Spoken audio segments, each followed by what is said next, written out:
Core, जिसे हम निफे या फेनी नाम से भी जानते हैं, due to the presence of iron and nickel, उसे हमने फर्दर सब डिवाइड किया गया है दो सब डिविजन्स में, जिसमें बाहर वाले को हम आउटर कोर कहते हैं which is completely liquid in state, और इनर वाले को हम लोग इनर कोर कहते हैं which is completely solid in state due to the sedimentation of heavy metals found in the core.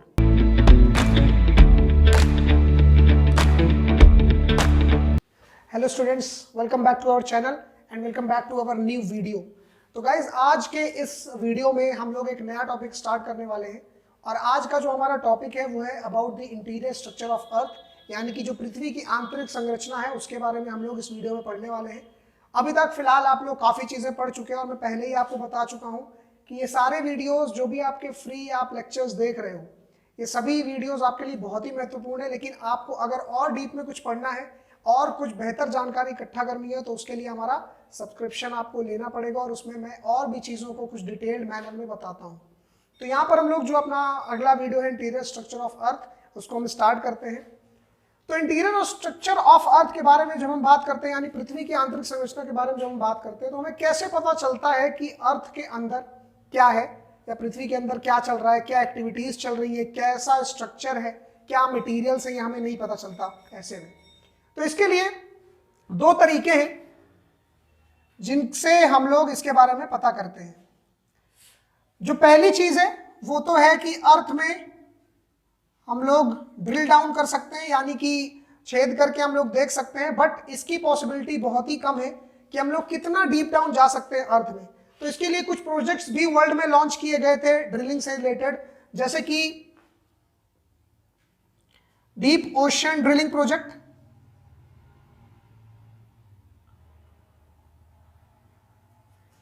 इसके अलावा इंटीग्रेटेड ओशन ड्रिलिंग प्रोजेक्ट,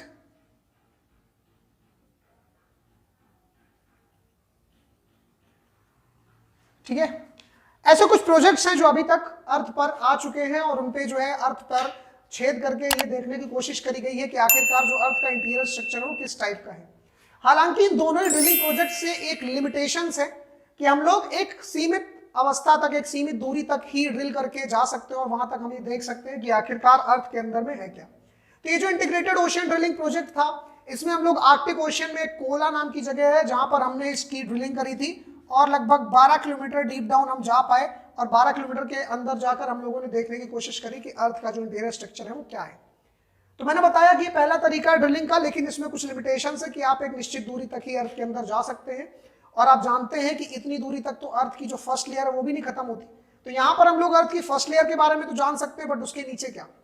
तो इसके लिए जो हमारा दूसरा प्रोसेस है जो इससे भी ज्यादा इंपॉर्टेंट है वो आता है, जिसको हम कहते हैं सीस्मिक वेव्स एक्सपेरिमेंट,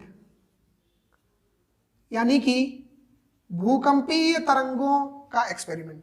तो ये सीस्मिक वेव्स का जो एक्सपेरिमेंट है, भूकंपीय तरंगों का जो एक्सपेरिमेंट है, इसमें हमने मेजरली बताया है कि अर्थ बाहर से लेकर अंदर तक, अपने सरफेस से लेकर सेंटर तक किस तरह की हो सकती है या किस तरह की है।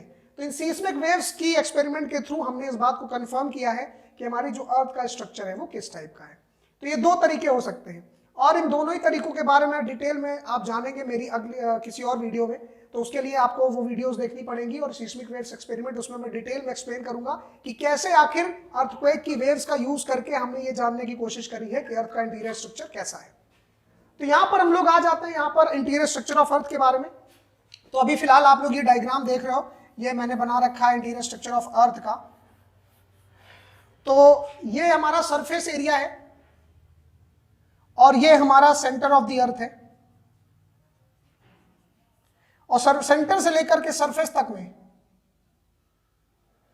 हमारी अर्थ जो है वो कई लेयर्स में, यानी कि कई परतों में डिवाइडेड है। और मेजरली जो हमारी अर्थ है उसको हम 3 हिस्सों में डिवाइड कर देते हैं।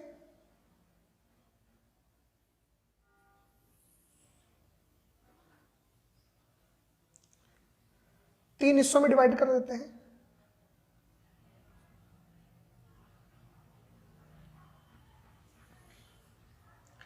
इन 3 हिस्सों में जो हमारा पहला हिस्सा है, ये आप सबने सुना होगा कि इस हिस्से को हम लोग क्रस्ट कहते हैं,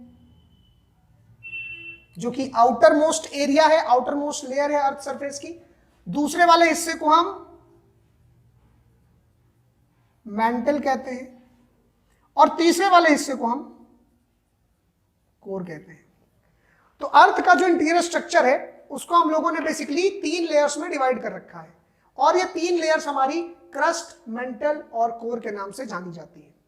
लेकिन इन 3 डिविजन्स के अलावा हमने अर्थ की लेयर्स के स्ट्रक्चर के हिसाब से इन लेयर्स को और फर्दर सब डिवाइड कर रखा है। तो यहाँ क्रस्ट और मेंटल और कोर जो है ये बहुत ही बेसिक सा डिवीजन है अर्थ के इंटीरियर का, लेकिन उसके अलावा भी हमने इसके सब डिविजन्स कर रखे हैं जो और भी ज्यादा इंपॉर्टेंट हो जाते हैं। यहाँ क्रस्ट में हिस्से में, क्रस्ट के हिस्से में जो आप देख रहे हो, यहां से लेकर के यहां तक का हिस्सा जो है ये पूरा क्रस्ट का है, और क्रस्ट के एरिया को हमने इस लाइन के थ्रू 2 पार्ट्स में डिवाइड कर रखा है। ये लाइन क्रस्ट को जिन 2 पार्ट्स में डिवाइड करती है उनमें हम ऊपरी वाले हिस्से को सियाल कहते हैं और निचली लेयर को हम सीमा कहते हैं।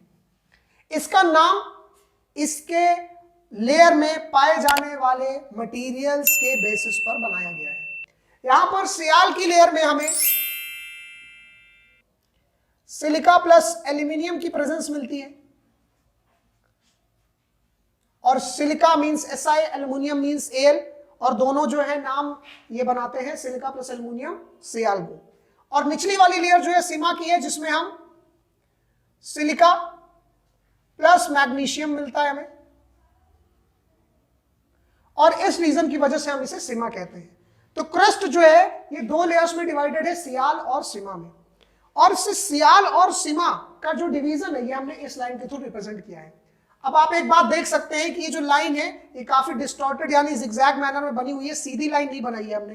तो उसके पीछे रीजन है कि ये जो सिलिका मैग्नीशियम सिलिका एल्यूमिनियम का जो डिस्ट्रीब्यूशन है ये पूरे क्रस्ट की लेयर पर यूनिफॉर्म नहीं है, अनइवन है, और इस अनइवन डिस्ट्रीब्यूशन को दिखाने के लिए हमने जिगजैग लाइन को यूज किया है। तो क्रस्ट हमारा सब डिवाइडेड है 2 पार्ट्स में, 2 सब पार्ट्स में, सियाल और सीमा में। सियाल और सीमा के नीचे जब आप आ जाते हो तो यहां से हमारा मेंटल वाला पोर्शन शुरू कर देता है। आप ये बात याद रखिएगा कि फिजिकल ज्योग्राफी के इस पोर्शन में भी पहले की तरह जैसा मैंने आपको बताया है कि अलग अलग बुक्स में आपको अलग अलग सब डिविजन्स भी मिल सकते हैं। कहीं पर हम लोग एस्थेनोस्फीयर को किसी बुक में क्रस्ट में कंसीडर किया गया है, किसी बुक में उसको मेंटल में कंसीडर किया गया है। इसके अलावा किसी बुक में मेंटल के 2 सब डिविजन्स हैं, लेकिन किसी बुक में उसके 3 सब डिविजन्स आपको देखने को मिल जाएंगे।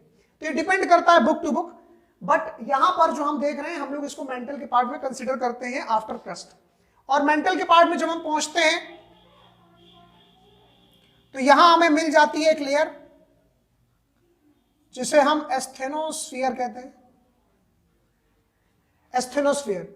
और ये एस्थेनोस्फीयर जो है ये क्रस्ट के नीचे का पार्ट है।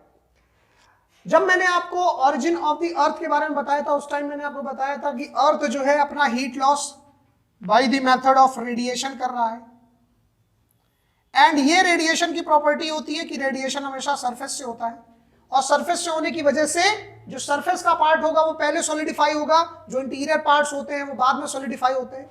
और चूंकि इसका जो सरफेस है वो पहले सॉलिडिफाई हुआ है इसलिए क्रस्ट हमारा पूरी तरह से हमें सॉलिड पोर्शन में मिलता है।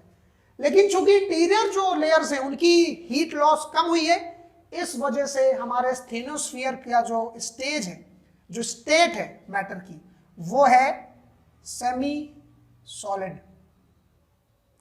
सेमी सॉलिड मतलब ना ये पूरी तरह से सॉलिड है ना ये पूरी तरह से लिक्विड है। अगर हम इजी टर्म्स में इसको समझने की कोशिश करें तो दिस इज लाइक कर्ड या दही जैसा स्ट्रक्चर है इस समय पर एस्थेनोस्फीयर का। और एस्थेनोस्फीयर और क्रस्ट में यानी सियाल और सीमा के बीच का जो डेंसिटी डिफरेंस है, उस डेंसिटी डिफरेंस की वजह से हमारे क्रस्ट का जो पोर्शन है वो एस्थेनोस्फीयर के ऊपर फ्लोट करता है। ध्यान रखिएगा इस बात को कि जिस चीज की आप जानते हैं कि जिस चीज की डेंसिटी कम होगी वो चीज दूसरे चीज के ऊपर फ्लोट करती है, और यहां पर हमारे क्रस्ट की लेयर की जो डेंसिटी वो एस्थेनोस्फीयर से कम होने के कारण हमारा क्रस्ट एस्थेनोस्फीयर के ऊपर फ्लोट करता है। तो ऐसे में हम देख रहे हैं कि एस्थेनोस्फीयर का जो मेन इंपॉर्टेंट हेडिंग है वो ये है कि asthenosphere is semi solid in state, यानी कि ये पूरी तरह ना सॉलिड है ना पूरी तरह लिक्विड है। इसके बाद हम लोग अंदर चलते हैं। अंदर वाले पोर्शन में हमें जो लेयर दिखती है उसे हम बैरिस्फीयर कहते हैं। कई बुक्स में इसे आउटर मेंटल के रूप में भी नोट किया गया है, ठीक है। या फिर वो आउटर मेंटली लिखते हैं, बैरिस्फीयर नहीं मेंशन करते। तो यहां पर हम लोग बैरिस्फीयर की लेयर में पहुंच जाते हैं और बैरिस्फीयर का जो स्टेट है this is completely liquid in nature, because अभी इसका हीट लॉस इन प्रोसेस है, अभी इसका हीट लॉस चल रहा है। तो ये हमारा लेयर है बैरिस्फीयर का। और फिर फाइनली हम लोग मेंटल की लास्ट लेयर में इनर मेंटल में पहुंच जाते हैं और ये इनर मेंटल जो है ये भी पूरी तरह से लिक्विड इन स्टेट है, यानी पूरी तरह से तरल अवस्था में है, द्रव्य अवस्था में है। तो यहां आपने देखा कि क्रस्ट जो है इसके हमने 3 सब डिविजन्स किए हैं, स्टेनोस्फीयर, बैरिस्फीयर एंड इनर मेंटल। और तीनों में जो फर्क है वो पहला तो ये कि स्टेनोस्फीयर जो है सेमी सॉलिड स्टेट है। कारण मैंने आपको बताया कि रेडिएशन सरफेस से होने की वजह से क्रस्ट जो है हमारा पूरी तरह से सॉलिडिफाइड है, बट स्टेनोस्फीयर पूरी तरह से सॉलिडिफाइड नहीं है और इस वजह से उसका जो स्टेट है वो सेमी सॉलिड है। Barysphere is completely liquid in state and inner mantle is also completely liquid in state. Finally हम लोग कोर वाले पार्ट में आ जाते हैं और कोर वाले पार्ट में 2 सब डिविजन हम करते हैं, outer core and inner core के रूप में। ये आउटर कोर और इनर कोर का जो फॉर्मूला है वो ऐसा है कि आउटर कोर की जो स्टेट है दैट इज लिक्विड, यानी पूरी तरह से तरल अवस्था में है, लेकिन जो इनर कोर है ये सॉलिड इन स्टेट है, यानी कि ठोस अवस्था में है। अब ये सबसे इंटीरियर में होने के बावजूद भी सॉलिड स्टेट में है, उसका रीजन दूसरा है। कोर के बारे में जो सबसे खास बात ये, जैसा आपने यहां पे देखा कि क्रस्ट जो है हमारा मेनली 2 पोर्शंस में है, सिलिका और एल्युमिनियम से मिलकर बनता है, सिलिका और मैग्नीशियम से मिलकर बनता है। इसी तरह से हमारा कोर जो है इसमें आयरन और निकल ये 2 सब्सटेंस पाई जाते हैं, इसीलिए इसे हम फेनी या निफे लेयर भी कहते हैं। तो इन दोनों का मतलब आयरन और निकल होगा। और आयरन और निकल आप जानते हैं फेरोमैग्नेटिक सब्सटेंसेस की कैटेगरी में आते हैं। ये आयरन और निकल चूंकि हैवी मेटल्स हैं, इस वजह से लिक्विड में ये सेडिमेंटेशन की वजह से डीप डाउन अर्थ के सेंटर में सेटल हो चुके हैं और अर्थ के सेंटर में सेटल होने की वजह से जो अर्थ का इनर कोर का पोर्शन है वो सॉलिड इन स्टेट है, but outer core is still liquid in state. So these are the basic subdivisions of earth structure, जहां हम लोगों ने सबसे पहले अर्थ को 3 लेयर्स में डिवाइड किया है, क्रस्ट, मेंटल और कोर में। क्रस्ट को हम लोगों में फर्दर 2 पार्ट्स में सब डिवाइड किया है, सियाल और सीमा में, जहां सियाल जो लेयर है सिलिका और एल्युमिनियम की बनी है, सीमा जो है वो सिलिका और मैग्नीशियम की बनी है। मेंटल जो है हमारी 3 लेयर्स में सब डिवाइडेड है, asthenosphere, barysphere and inner mantle, जहां asthenosphere is semi solid in state, barysphere is liquid in state and inner mantle is also liquid in state. और फाइनली कोर, जिसे हम निफे या फेनी नाम से भी जानते हैं due to the presence of iron and nickel, उसे हमने फर्दर सब डिवाइड किया गया है 2 सब डिविजन्स में, जिसमें बाहर वाले को हम आउटर कोर कहते हैं which is completely liquid in state, और इनर वाले को हम लोग इनर कोर कहते हैं which is completely solid in state due to the sedimentation of heavy metals found in the core. तो ये सेंटर हो गया हमारा और यहां से हम लोगों ने अर्थ के जो इंटीरियर स्ट्रक्चर है उसके सब डिविजन्स के बारे में जाना है। इसमें जो रिमेनिंग चीजें हैं वो मैंने आपको बताया कि इस वीडियो में मैं आपको नहीं दे पाऊंगा, उसके लिए आपको हमारा पेड सब्सक्रिप्शन जो है वो लेना पड़ेगा। तो उसमें हमारा जो है और डीपली मैंने चीजों को बताया हुआ है, वहां पे आप इसको और बेहतर तरीके से समझ सकते हैं। तो इस वीडियो में गाइस इतना ही। तो हम लोगों ने इस वीडियो में जो पढ़ा है इसके आगे हम लोग अपनी नेक्स्ट वीडियो में कंटिन्यू करेंगे। तो guys thank you for watching this video.